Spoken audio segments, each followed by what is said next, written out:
continuando o vídeo, a gente viu o método pop, né? A gente mandou tirar o elemento da posição 1. E aí ele retornou, além dele retirar, ele retornou. Vamos ver aqui se ele realmente retirou o elemento da lista. O elemento 1, ele estava na primeira posição, depois do 10. Então ele foi retirado da lista. A gente pode também não passar nenhum argumento no método pop, certo? E ele vai retirar o último elemento, que é exatamente o 7. Vocês veem aqui que ele retornou o 7, que era o último elemento. Se a gente mandar imprimir aqui a lista novamente, ele vai estar com um elemento a menos, que era o último 7 aqui, certo? Vamos ver mais um método, o método remove. Agora a gente viu que quando eu tentei remover um elemento da lista, né, usando o pop, eu queria remover o elemento 10. E aí o Python deu um erro, dizendo que não existia esse índice. Porque no método pop a gente não especifica o elemento que a gente quer retirar, mas sim a posição que o elemento está. Agora eu quero exatamente dizer qual é o elemento que eu quero retirar. E aí eu vou usar o método remove. Então eu vou colocar agora retire o elemento 10, certo? Nenhum erro.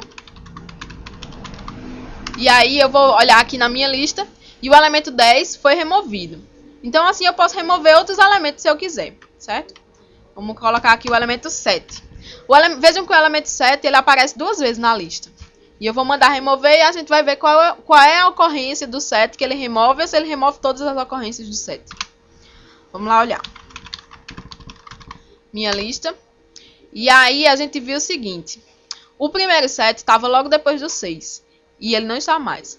Então isso quer dizer que o método remove, ele vai procurar a primeira ocorrência desse elemento, que é justamente essa ocorrência do 7, e ele vai remover a primeira ocorrência, apenas a primeira ocorrência, certo?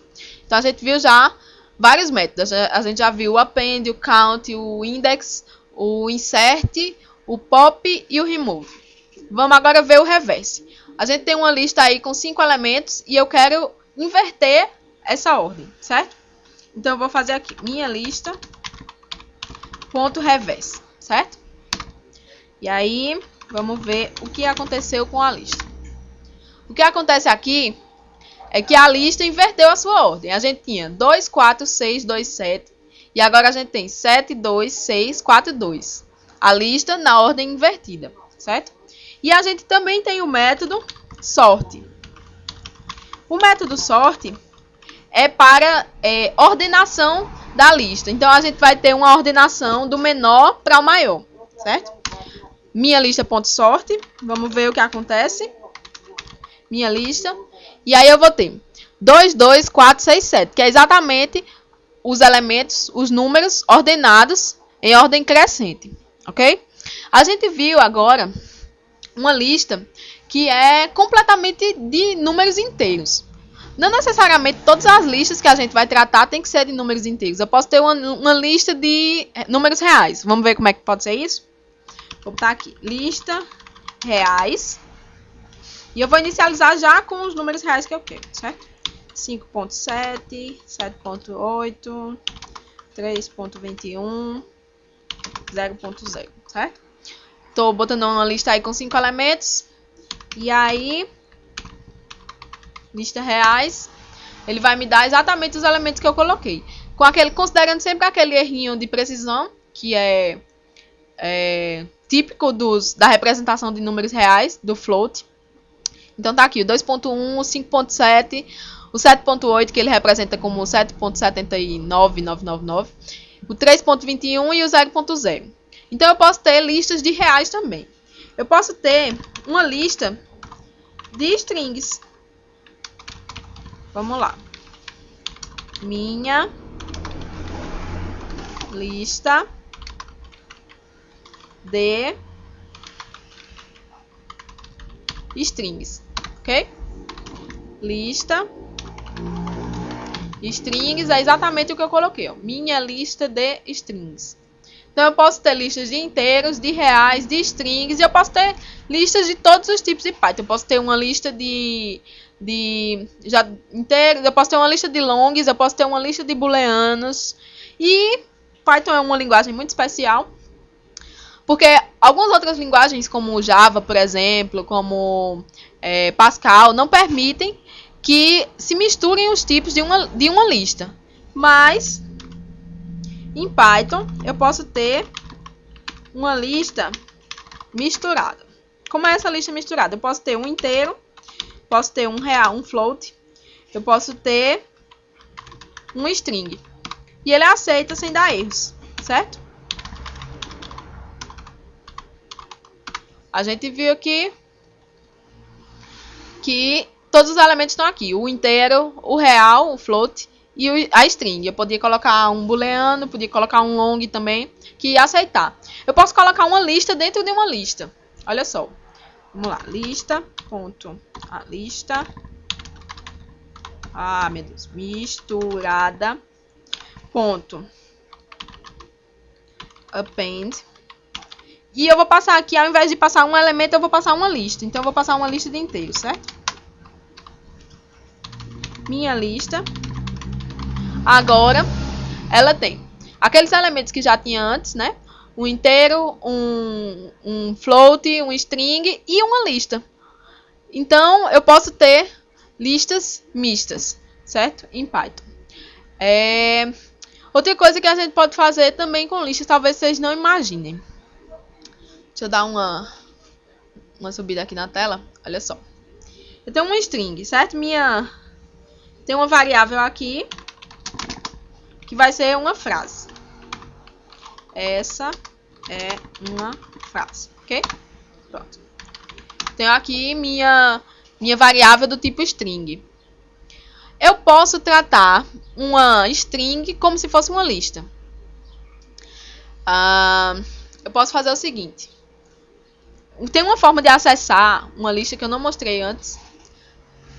Eu posso acessar cada letra que compõe, cada caractere que compõe essa string, acessando diretamente o seu índice.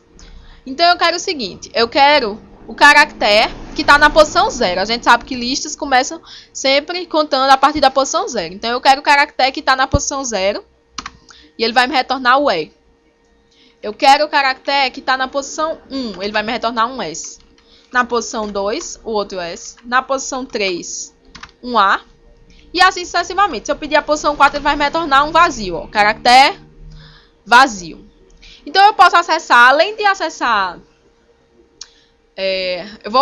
posso acessar caractere por caractere em uma string. Isso vai facilitar muito a manipulação na hora que a gente quiser comparar, por exemplo, se uma determinada palavra começa com uma letra.